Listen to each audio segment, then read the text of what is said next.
you want to put your plate down or anything? Do you want me to put my plate down? So you've been a head referee at the CrossFit Games before. Kinda, yeah. What do you mean? Why can't you just be like, yes? I mean, because I'm like trying to give you. no, because there's not really an official title. At least I don't think. It's not like a thing. People make it out to be like there's a thing. Like it's this very structured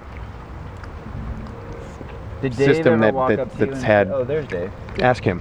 He'll have a better answer. Is Adrian? Would you consider Adrian the head referee at previous CrossFit Games? Yes. There you have it. Okay. I wouldn't call it a referee. I'd call it the head judge. Judge.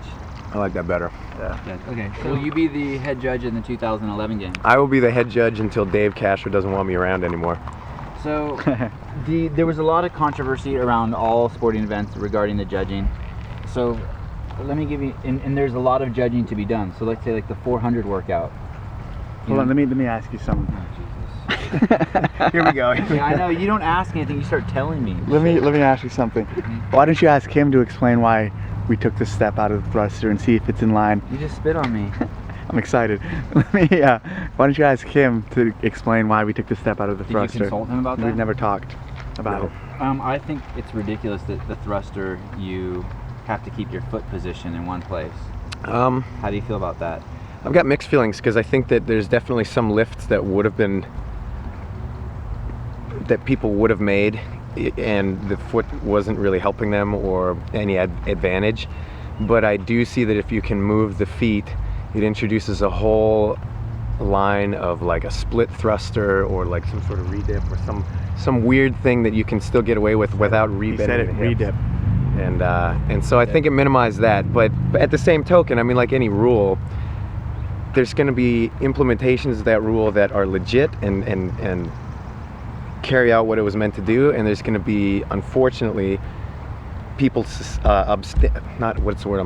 holding up that rule when it wasn't necessarily going to be an advantage. So while it's still outside the standard that was set, it wasn't necessarily an advantage for them to break that rule. It was just a mistake, and that's unfortunate, but you still got to play by the rules. Was that what it was? Is that the reason why? It was 100% about the step, and about the step being a redip. Right. You could potentially, if we say we allow a step. He has no reason though for why they can't get a second try. His reason was, well, there probably wouldn't be enough time anyway. Thing. But yeah. That's just a rule within the 20 seconds. Yeah. Okay, so. I'm trying not to litter here. So I think that the goal should be, and I think Dave agrees with this, just because it's part of his argument. Don't ever say that again. You want to set the judges. Don't ever put words in my mouth. You want to set the judges up for success. That's one of the components. You want to test fitness, but you also want to set the judges up for success, right? Meaning, like, you don't want to give them something that's impossible to judge. Well, yeah, of course not, because if it's impossible to judge, I mean, really, your only goal is to facilitate sorting out the wheat from the chaff, like who's the best guy there and who's not. Because judges make flaws.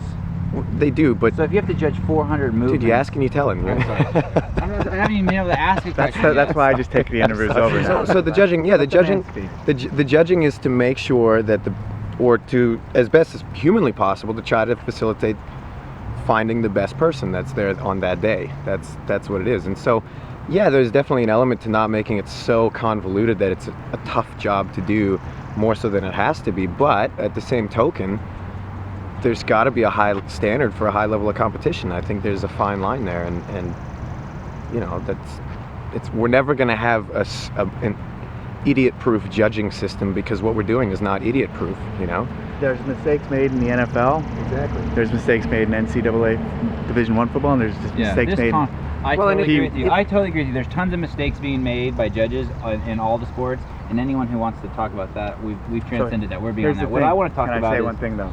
The standards not being judging. The judging's never going to be perfect, but we're always going to strive to make it better and to make the people who are judging more qualified.